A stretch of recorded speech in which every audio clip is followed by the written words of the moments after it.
नमस्कार विद्यार्थी मित्र. आरंभ MPSC अकादमीच्या YouTube चॅनलवर मी पंकज आपलं सहर्ष स्वागत करतो. मित्रो, आपण लुसेंट ह्या पुस्तकातील पॉलिटी ह्या विषयाला सुरुवात केलेली आहे. मराठीमध्ये ट्रान्सलेट करून म्हणजे मी सोपं जावं, वाचनाचा वेळ वाचावा आणि कमी वेळेमध्ये आपलं छान रिव्हिजन व्हावं आणि योग्य प्रकारे फॅक्टचा अभ्यास आपल्या कंबाईनच्या परीक्षेसाठी आणि सरळ सेवा इतर सेंट्रलच्या ज्या परीक्षा असतात त्यासाठी फॅक्ट्स वैनलाने किती जास्त गरजेचे असतात त्यासाठी ही लेक्चर सिरीज मी आपल्यासाठी काम सोपं व्हावं म्हणून सुरू केलेली आहे.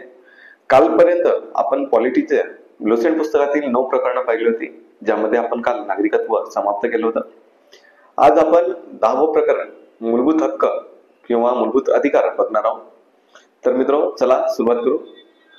मूलभूत हक्कांची प्रेरणा अमेरिकेच्या संविधानातून घेण्यात आली आहे. मूलभूत अधिकारांचे वर्णन संविधानाच्या भाग 3 मध्ये कलम 12 ते 35 मध्ये केले आहे. संविधानाच्या भाग 3 ला भारताचे अधिकारपत्र म्हटले जाते. अधिकारपत्र म्हणजेच मॅग्ना कार्टा. मॅग्ना कार्टा हा एक फ्रेंच शब्द आहे. हा शब्द प्रयोग इंग्लंडमध्ये केला जातो. या शब्दाचा वापर इंग्लंडमध्ये केला जातो. भारतीय नागरिकांसाठी असलेल्या मूलभूत अधिकारांमध्ये राज्य हा शब्द प्रयोग व्यापक अर्थाने वापरला जातो. राज्य या शब्दाची व्याख्या अनुच्छेद 12 मध्ये करण्यात आली आहे.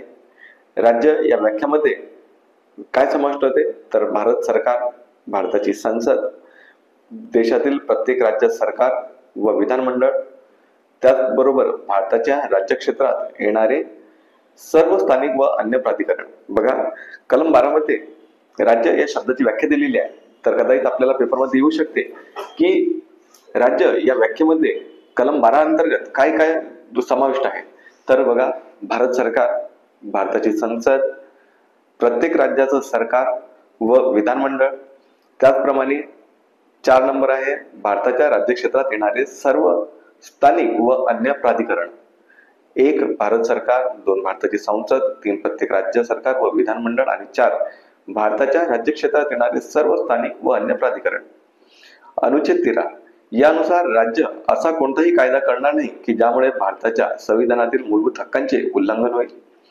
अनुच्छेद 13 नुसार कायदा या शब्दात संविधानाच्या अनुच्छेद 368 द्वारे संविधान दुरुस्त्यांचा समावेश असणार नाही. मूलभूत अधिकारांमध्ये घटना दुरुस्ती करता येऊ शकत नाही. बघा मित्र, या अगोदरचा टॉपिक मी परत वाचतो कारण तो इम्पॉर्टंट पार्ट असते. अनुच्छेद 13 नुसार कायदा या शब्दात संविधानाच्या अनुच्छेद 368 द्वारे संविधान दुरुस्त्यांचा समावेश असणार नाही.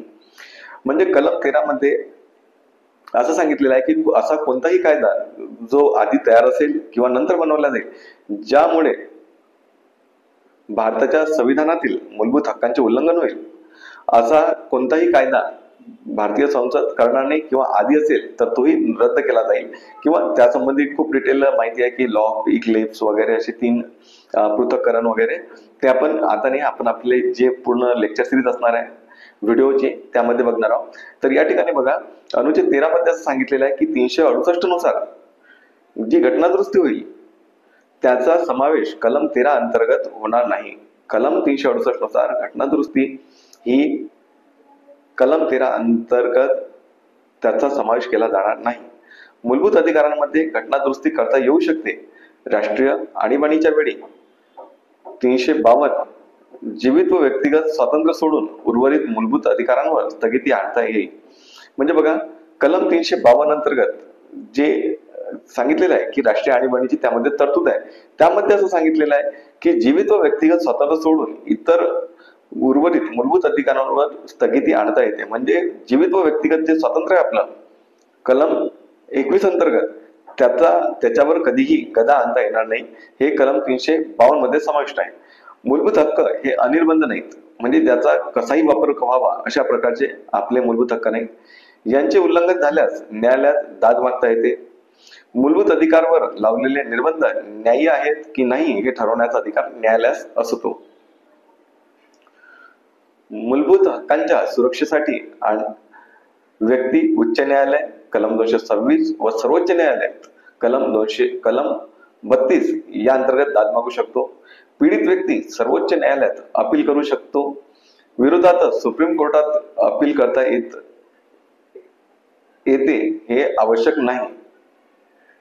मित्र बघा, मूलभूत हक्काच्या सुरक्षेसाठी व्यक्ती उच्च न्यायालयात कलम 226 अंतर्गत व सर्वोच्च न्यायालयात कलम 32 अंतर्गत दाद मागू शकतो.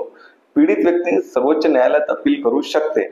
केवळ उच्च न्यायालयाच्या विरोधातच सुप्रीम कोर्टात अपील करता येते हे आवश्यक नाही. किंवा हे असं म्हणू शकतो की या ठिकाणी सुप्रीम कोर्ट हे प्रारंभिक न्यायालय आहे.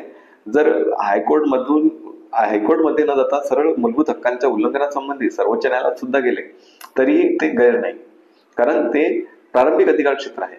मूळ संविधानात व मूलभूत हक्क आहेत. मूळ संविधानात 7 प्रकारचे मूलभूत हक्क आहेत. 44व्या घटना दुरुस्तीने 1978 द्वारा संपत्तीचा अधिकार हा मूलभूत अधिकारातून काढून टाकण्यात आला. कलम 31 व 19(1)(f) व संविधानाच्या भाग 12 मध्ये 300(a) कलम टाकण्यात आला. म्हणजे भारतीय संविधानात आधी सुरुवातीला ज्या वेळेला संविधान निर्माण झालं तेव्हापासून 1978 पर्यंत 7 मूलभूत हक्क होते. त्यानंतर 44व्या घटना दुरुस्तीने 1978 मध्ये कलम 31 व 19(1)(f) हे जे संपत्तीचे अधिकार आहेत हे काढून टाकण्यात आले आणि त्यांना भाग 12 मध्ये कलम 300(a) मध्ये समाविष्ट केले गेले. आधी संपत्तीचा अधिकार हा मूलभूत अधिकार होता, नंतर त्याला केवळ कायदेशीर हक्क म्हणून स्थान दिले. आता मूलभूत अधिकार आणि कायदेशीर अधिकार म्हणजे की संविधानात ज्या ठिकाणी मूलभूत हक्क आहेत तेथे जो कोणते अधिकार दिलेले आहेत तेच केवळ मूलभूत हक्क असतील. संविधानात मूलभूत हक्क सोडून इतर कोणत्याही ठिकाणी जर हक्क दिलेले असतील तर ते मूलभूत हक्क नसतील, ते आपले कायदेशीर किंवा घटनात्मक हक्क आहेत. मूलभूत हक्क हे सुद्धा घटनात्मक हक्क आहेत, पण त्याची मूलभूत हक्क म्हणून एक वेगळी ओळख आहे, कारण घटनेमध्येच कायदेशीर आणि मूलभूत हे दोन्ही हक्क आहेत. पुढे बघा मित्र, 1931च्या कराची अधिवेशनात अध्यक्ष सरदार वल्लभभाई पटेल काँग्रेसने घोषणापत्रात मूलभूत अधिकारांची मागणी केली. मूलभूत अधिकारांचे प्रारूप जवाहरलाल नेहरूंनी बनवले होते. मूलभूत अधिकार कलम समता किंवा समानतेचा अधिकार कलम 14 ते 18, स्वातंत्र्याचा हक्क कलम 19 ते 22, शोषणाविरुद्धचा हक्क कलम 23 ते 24, धार्मिक स्वातंत्र्याचा हक्क कलम 25 ते 28, सांस्कृतिक व शैक्षणिक हक्क कलम 29 व 30, घटनात्मक उपयोजनाचा हक्क कलम 32. मित्रो, आधी कलम 31 मध्ये संपत्तीचा हक्क होता, तो 1978 मध्ये 44व्या दुरुस्तीने रद्द केला. आता आपले जे 6 हक्क आहेत त्याची आपण माहिती घेऊ. पहिला हक्क आहे समानतेचा अधिकार, समानतेचा हक्क किंवा समानतेचा अधिकार. अनुच्छेद 14 कायद्यापुढे समानता. राज्य सर्व व्यक्तींसाठी समान कायदा करेल व कायदा सर्व व्यक्तींना समान लागू असेल, ही तरतूद ब्रिटनच्या संविधानातून घेतली आहे. अनुच्छेद 15 धर्म, वंश, जात, लिंग व जन्मस्थान या 5 कारणांतून भेदभाव केला जाणार नाही. बघा मित्र, धर्म, वंश, जात, लिंग व जन्मस्थान हे जे 5 मुद्दे आहेत, हे जे 5 कारण आहेत, याच्यावरून भेदभाव केला जाणार नाही. या व्यतिरिक्त काही जर असले तर ते पुढे होऊ शकतो, पण इथं कलम 15 अंतर्गत केवळ 5 मुद्द्यांचा 5 कारण आहेत त्यांचा समावेश केलेला आहे. अनुच्छेद 16 सार्वजनिक नोकरीत संधीची समानता. सर्व नागरिकांना सरकारी नोकरीमध्ये समान संधी उपलब्ध असेल. यामध्ये अपवाद आहेत SC, ST व मागासवर्ग. अनुच्छेद 17 अस्पृश्यता नष्ट करणे. अस्पृश्यता पाडणे हा एक दंडनीय अपराध घोषित केला आहे. अनुच्छेद 18 पदव्यांची समाप्ती. शैक्षणिक व लष्करी पदव्या वगळता इतर पदव्या राज्य देणार नाही. कोणताही नागरिक अन्य देशाकडून कोणतीही पदवी स्वीकारण्यापूर्वी राष्ट्रपतीची परवानगी घेऊन पदवी स्वीकारेल. म्हणजे इतर देशाकडून जर आपल्याला पदवी मिळत असेल तर ते घेण्यासाठी आपल्याला आधी राष्ट्रपतीची परवानगी घ्यावी लागते. म्हणजेच राष्ट्रपतीच्या परवानगीशिवाय दुसऱ्या देशाची पदवी स्वीकारली जाणार नाही. भारत सरकारकडून भारतरत्न, पद्मविभूषण, पद्मभूषण, पद्मश्री, लष्करी पदव्या, त्यामध्ये परमवीर चक्र, महावीर चक्र, वीर चक्र इत्यादी पुरस्कार अनुच्छेद 18 द्वारेच दिले जातात. दुसरा आपला अधिकार आहे स्वातंत्र्याचा अधिकार. अनुच्छेद 19 मूळ संविधानात 7 प्रकारच्या स्वातंत्र्याचा उल्लेख होता. आता फक्त 6 प्रकारचे स्वातंत्र्याचा उल्लेख आहे. कलम 19 संपत्तीचा अधिकार 44वी घटना दुरुस्ती 1978 द्वारे काढून टाकण्यात आली.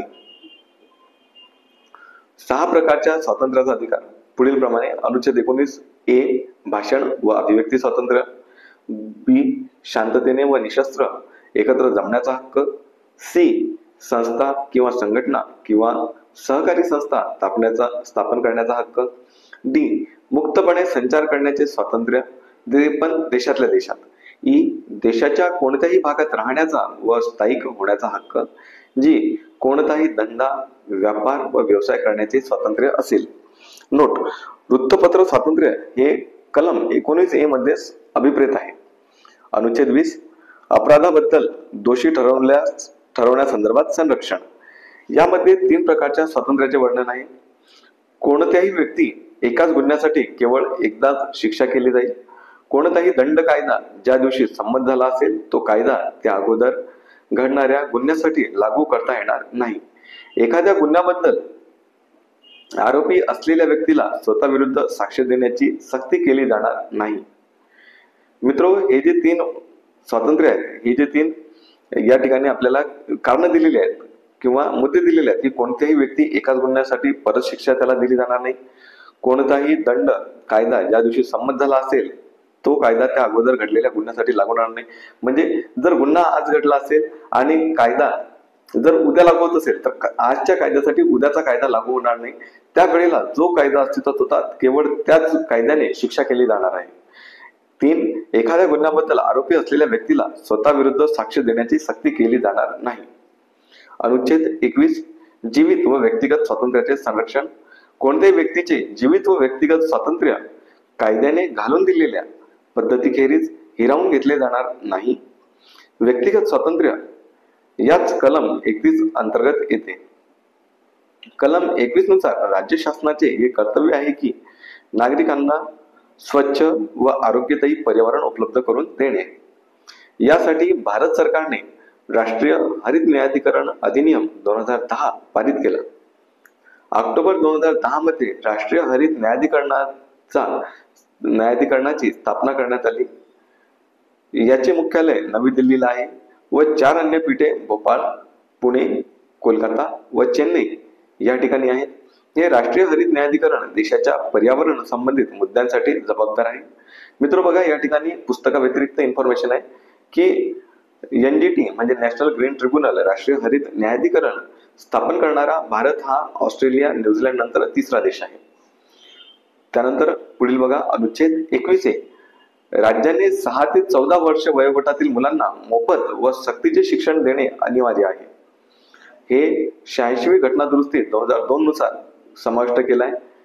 हे जे कलम आहे 21 की 6 ते 14 वर्ष वयोगटातील मुलांना मोफत व सक्तीचे शिक्षण देणे हे राज्यांवर अनिवार्य कंपल्सरी केलेलं आहे. तर हे 86वी घटना दुरुस्ती 2002 अन्वये समाविष्ट केल्या घटनेमध्ये. अनुच्छेद 22 अटक आणि स्थानबद्धतेबद्दल संरक्षण. जर कोणत्याही व्यक्तीला अवैध पद्धतीने अटक केली असेल तर त्या व्यक्तीला 3 प्रकारचे स्वातंत्र्य प्रदान केले आहेत. 1 अटकेचे कारण सांगावे लागेल.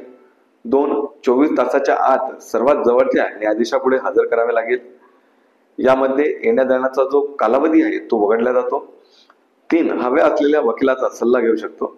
जर एखाद्या व्यक्तीला अटक केलं असेल तर ते अवैध असेल तर त्या व्यक्तीला 3 त्याला काही स्वातंत्र्य दिलेले आहे.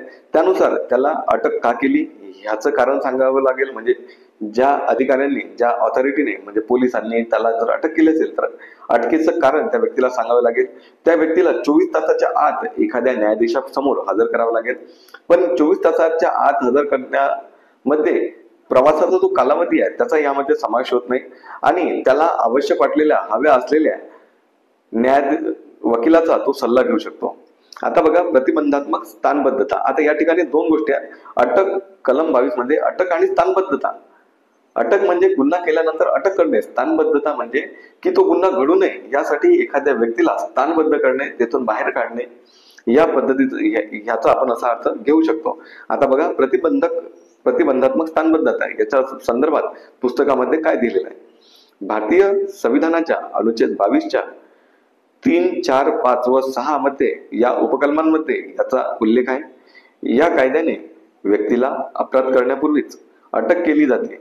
याचा उद्देश व्यक्तीला अपराधासाठी शिक्षा करणे हा नसून अपराध करण्यापासून परावृत्त करणे हा आहे. वस्तुतः प्रतिबंधात्मक स्थानबद्धता राज्याच्या सुरक्षेसाठी, लोकव्यवस्था चांगली राहण्यासाठी वापरल्या जाते. या कायद्याखाली अटक केलेल्या व्यक्तीला खालील अधिकार असतील. आता त्याला कुठले अधिकार असतील ते बघा. 1. सरकार अशा व्यक्तीस केवळ 3 महिनेपर्यंत अटकेत ठेवू शकते. जर 3 महिनेपेक्षा जास्त काळ अटकेत ठेवायचे असेल तर यासाठी सल्लागार मंडळाचे अहवाल प्राप्त करावा लागतो. या प्रतिबंधात्मक स्थानबद्धतेमध्ये केवळ 3 महिने त्याला प्रतिबंधित करू शकतो. जर त्या व्यतिरिक्त जास्त काळ जर प्रतिबंधित करायचं असेल तर त्यासाठी एक सल्लागार मंडळ स्थापन करावं लागेल आणि त्याचा अहवाल काय सांगतो त्यानुसार कार्य करावं लागेल.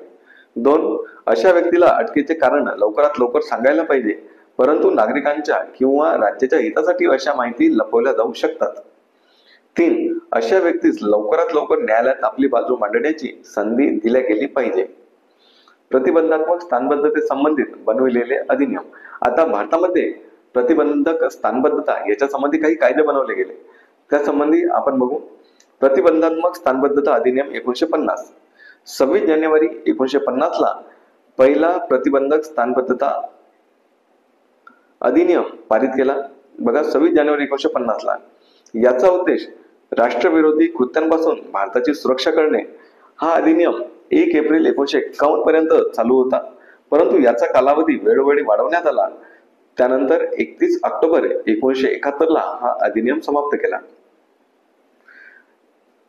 स्वातंत्र्यानंतर 26 जानेवारी 1950 ला पहिला प्रतिबंधक स्थानबद्धतेचा कायदा करण्यात आला आणि जो 1 एप्रिल 1951 पर्यंत होता, पण वेळोवेळी त्याला कालावधी वाढवून देण्यात आला आणि 31 ऑक्टोबर 1971 ला तो रद्द करण्यात आला.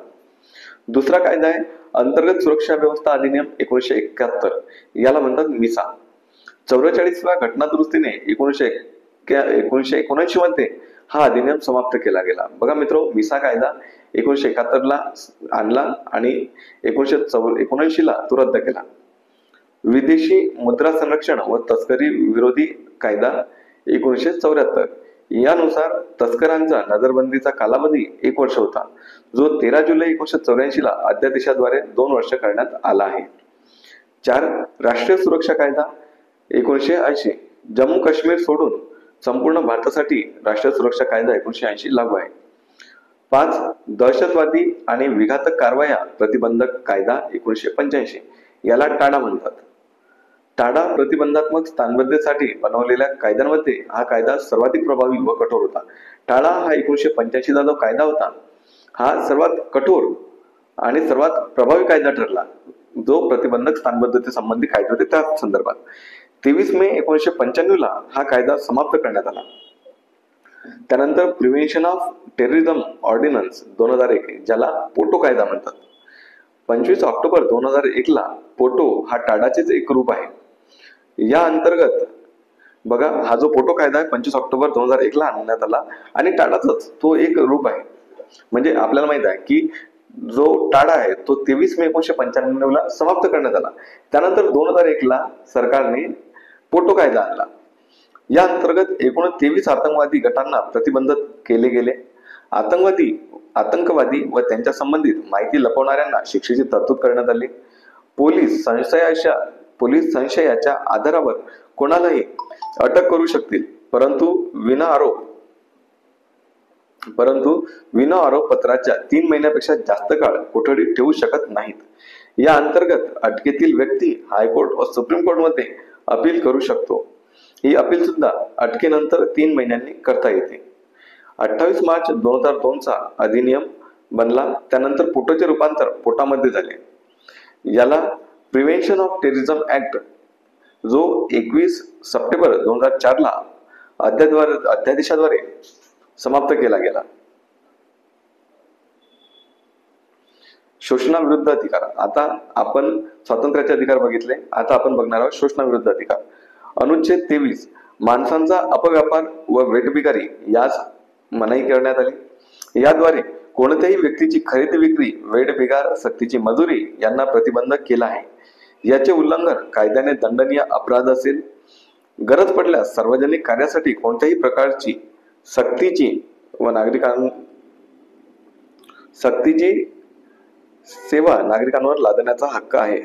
जर सार्वजनिक गरज जर पडत असेल तर सक्तीची सेवा करण्याचा हक्क नागरिकांना तसं बाध्य केलं जाऊ शकते। आता बघा अनुच्छेद 24, कारखान्यामध्ये बालकांना कामाला मनाई। 14 वर्ष वयापेक्षा कमी वयाच्या मुलांना कारखाने, खाणी व अन्य जोखमीच्या व धोक्याच्या ठिकाणी कामावर लावले जाऊ शकत नाही। धार्मिक स्वातंत्र्याचा अधिकार। अनुच्छेद 25, सर्व व्यक्तींना आपापल्या सद्सद विवेक बुद्धीनुसार त्यांच्या आवडीच्या धर्माचे आचरण प्रचार करण्याचे स्वातंत्र्य। याद्वारे कोणताही व्यक्ती कोणत्याही धर्माचे पालन प्रचार प्रसार करू शकते। अनुच्छेद 26, धार्मिक कार्याचे स्वातंत्र्य। व्यक्तीला आपल्या धर्मासाठी संस्था स्थापन करणे, त्यांचे व्यवस्थापन करणे, कायद्याने मालमत्तेचे प्रशासन, स्थावर व जंगम मालमत्ता मिळवण्याचे व बाळगण्याचे स्वातंत्र्य असेल। अनुच्छेद 27, राज्य कोणत्याही व्यक्तीवर कोणत्याही एका विशिष्ट धर्माचे पालन करण्यासाठी सक्तीचा कर लावू शकत नाही। अनुच्छेद 28, पूर्णतः शासकीय अनुदानांवर चालणारे शैक्षणिक संस्थांमध्ये कोणतेही धार्मिक शिक्षण दिले जाणार नाही व विद्यार्थ्यांना कोणत्याही धार्मिक कार्यात सहभागी होण्याची सक्ती करता येणार नाही। 5. सांस्कृतिक व शैक्षणिक अधिकार। अनुच्छेद 29, अल्पसंख्याक वर्गाच्या हिताचे संरक्षण। अल्पसंख्याक वर्गात आपली भाषा, संस्कृती, लिपी जपण्याचा हे सर्व जपण्याचा हक्क असेल। जे अल्पसंख्याक आहे कलम 29 अंतर्गत त्यांना अल्पसंख्याक कोण तर भाषा, त्यांना आपली भाषा, संस्कृती आणि लिपी यांचे हे जपण्याचा, त्याचे जतन करण्याचा हक्क आहे। केवळ भाषा, धर्म व संस्कृती या आधारावर कोणतीही शैक्षणिक संस्था विद्यार्थ्याचा प्रवेश नाकारू शकणार नाही। सध्या स्थितीत 6 समुदाय म्हणजे मायनॉरिटीज आपल्याकडे आहेत। त्यामध्ये 1 मुस्लिम, 2 पारसी, 3 ख्रिश्चन, 4 शीख, 5 बौद्ध व 6 जैन यांना अल्पसंख्याकाचा दर्जा प्राप्त झालेला आहे। यांच्या विकासासाठी 2005 मध्ये तत्कालीन केंद्र सरकारने प्रधानमंत्री 15 सूत्रीय कार्यक्रमाची सुरुवात केली होती। अनुच्छेद 30, धार्मिक व भाषिक अल्पसंख्याकांना स्वतःचे अस्तित्व जपण्यासाठी स्वतःच्या शिक्षण संस्था स्थापन करण्याचा व त्या चालवण्याचा हक्क असेल। सरकार अशा संस्थांना अनुदान देताना कोणताही भेदभाव करणार नाही। आता 6वा जो मूलभूत अधिकार आहे, संविधानिक उपचारांचा अधिकार। अनुच्छेद 32, संविधानिक उपचारांच्या अधिकाराला डॉक्टर आंबेडकरांनी संविधानाचा आत्मा असे म्हटले आहे। मूलभूत हक्कांच्या अंमलबजावणीसाठी व्यक्ती सुप्रीम कोर्टात दाद मागू शकतात। या संदर्भात सुप्रीम कोर्टाला 5 प्रकारचे आदेश देऊ शकते। 1 बंदी प्रत्यक्षीकरण, 2 परमादेश, 3 प्रतिषेध, 4 उत्प्रेषण, 5 अधिकार पृच्छा। त्यातील पहिला आहे बंदी प्रत्यक्षीकरण। लॅटिन भाषेतून हा शब्द आलेला आहे। याचा अर्थ आहे सशरीर बाळगणे। हा आदेश अवैध पद्धतीने बंदी बनवलेल्या व्यक्तीने मागणी केल्यावर काढता येतो। याद्वारे न्यायालय बंदीकरण करणाऱ्या अधिकाऱ्यास आदेश देतो की बंदी व्यक्तीस निश्चित स्थळी व निश्चित वेळेत उपस्थित करावे। यामुळे न्यायालय बंदी करण्याच्या कारणावरून विचार करू शकेल। 2 परमादेश। याचा अर्थ होते की आम्ही आज्ञा देतो। जेव्हा एखादा अधिकारी आपले सार्वजनिक कर्तव्य पार पाडत नाही त्या संबंधी न्यायालय त्यास कार्य पार पाडण्याचे आदेश देते। 3 प्रतिषेध। अर्थ होते प्रतिबंध घालणे, प्रतिबंध करणे किंवा थांबवणे। सुप्रीम कोर्ट व हायकोर्ट द्वारा कनिष्ठ न्यायालयांना हा आदेश दिला जातो। ज्यावेळी कनिष्ठ न्यायालय किंवा लवाद आपल्या अधिकार क्षेत्राबाहेरील खटला चालवत असतील त्यावेळी हा आदेश काढला जातो। ही कारवाई करू नये कारण हा खटला त्यांच्या अधिकार क्षेत्रात येत नाही। एखादी गोष्ट जर एखाद्या न्यायालय, कनिष्ठ न्यायालय किंवा मग एखाद्या लवादाच्या अंडर येत नसेल आणि त्यांनी जर त्यावर कार्य केलं असेल किंवा निर्णय दिला असेल तर ते त्या गोष्टीपासून त्यांना प्रतिबंध करतात। पुढील आहे 4 नंबरचा उत्प्रेषण। याचा अर्थ होते माहिती देणे। कनिष्ठ न्यायालय किंवा लवादांनी त्यांच्या अधिकार क्षेत्राबाहेरील खटले वरिष्ठ न्यायालयास हस्तांतरित करण्याचे आदेश न्यायालय त्यांना देत असते। 5 अधिकार पृच्छा। याचा अर्थ होतो कोणत्या अधिकाराने। जेव्हा एखादी व्यक्ती अशा पदावर अधिकारी असते की जिथे असण्याचा त्याला वैधानिक अधिकार नसतो, त्यावेळी न्यायालय या आदेशाने व्यक्तीला विचारू शकते की तो व्यक्ती कोणत्या अधिकाराने कार्य करत आहे. जर संतोषजनक उत्तर न दिल्यास त्या व्यक्तीविरुद्ध कारवाई केली जाईल. शिक्षेसंबंधी संविधानिक शब्दावली. क्षमा म्हणजे पूर्णतः माफ करणे, म्हणजे असे समजणे जसे कधी अपराध झालाच नाही. हाच क्षमा या शब्दाचा अर्थ होते. लघुकरण म्हणजे शिक्षा कमी करणे, शिक्षेचे स्वरूप बदलणे, जसे मृत्यूदंडाच्या शिक्षेस कठोर कारावासात बदलणे. परिहार ज्याला रिमिशन म्हणतात, यामध्ये शिक्षेचा कालावधी कमी करणे. उदाहरणार्थ 2 वर्ष कठोर कारावासास 1 वर्ष कठोर कारावासात बदलणे. विराम म्हणजे रिस्पाईट, विशेष परिस्थितीमुळे शिक्षा कमी करणे. उदाहरणार्थ शारीरिक अपंगत्व, गर्भावस्था. प्रतिवलंबन ज्याला रिप्रिव्ह म्हणतात, काही कारणासाठी शिक्षा टाळणे. उदाहरणार्थ फाशीची शिक्षा काही काळासाठी पुढे ढकलणे हे रिस्पाईटचं उदाहरण आहे. आता बघू आपण मूलभूत अधिकार. मूलभूत अधिकारांमध्ये केलेल्या दुरुस्त्या. पहिला खटला आहे गोलकनाथ विरुद्ध पंजाब राज्य 1967. या खटल्यापूर्वी असे समजले जात होते की संविधानाच्या कोणत्याही भागात दुरुस्ती केल्या जाऊ शकते, ज्यामध्ये कलम 368 व मूलभूत अधिकारांचा समावेश होता. सुप्रीम कोर्टाने या खटल्यानंतर असे निर्धारित केले की अनुच्छेद 368च्या माध्यमातून मूलभूत अधिकारांमध्ये दुरुस्ती केली जाऊ शकत नाही, म्हणजेच सरकार मूलभूत अधिकारांमध्ये दुरुस्ती करू शकत नाही. 24वी घटना दुरुस्ती 1971 याद्वारा अनुच्छेद 13 व 368 मध्ये दुरुस्ती केल्या गेल्या व असे सांगितले की अनुच्छेद 368 मध्ये दिलेल्या प्रक्रियेद्वारा मूलभूत अधिकारांमध्ये दुरुस्ती केली जाऊ शकते. केशवानंद भारती विरुद्ध केरळ राज्य हा वाद. खटल्याच्या निर्णयाने या प्रकारच्या निर्णयांना मान्यता देण्यात आली, म्हणजेच गोलकनाथ विरुद्ध पंजाब राज्य खटल्याच्या निर्णयास निरस केले गेले. 42वी घटना दुरुस्ती 1976 द्वारा अनुच्छेद 368 मध्ये खंड 4 आणि 5 जोडले गेले व अशी व्यवस्था केली गेली की याद्वारे केल्या गेलेल्या दुरुस्तीला न्यायालयात आव्हान देता येणार नाही.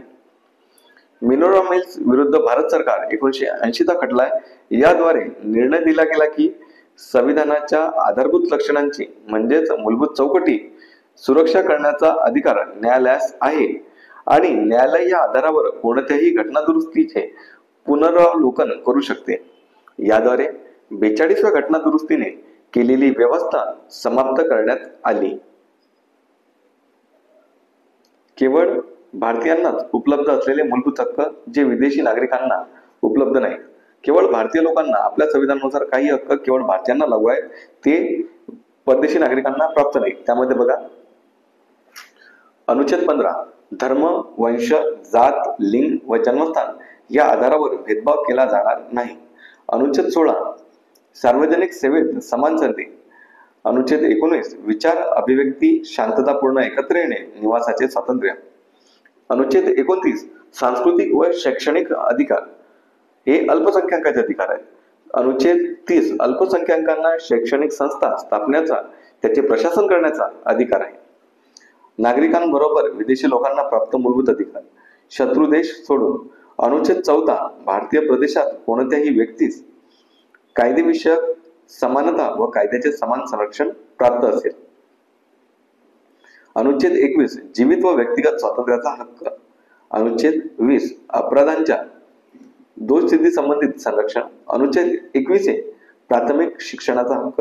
अनुच्छेद 22 काही बाबतीत अटक व स्थानबद्धतेपासून संरक्षण. अनुच्छेद 23 माणसांचा अपव्यापार, वेठबिगारी यांना मनाई.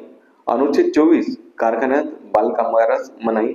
अनुच्छेद 25 धार्मिक आचरण व प्रसार स्वातंत्र्य.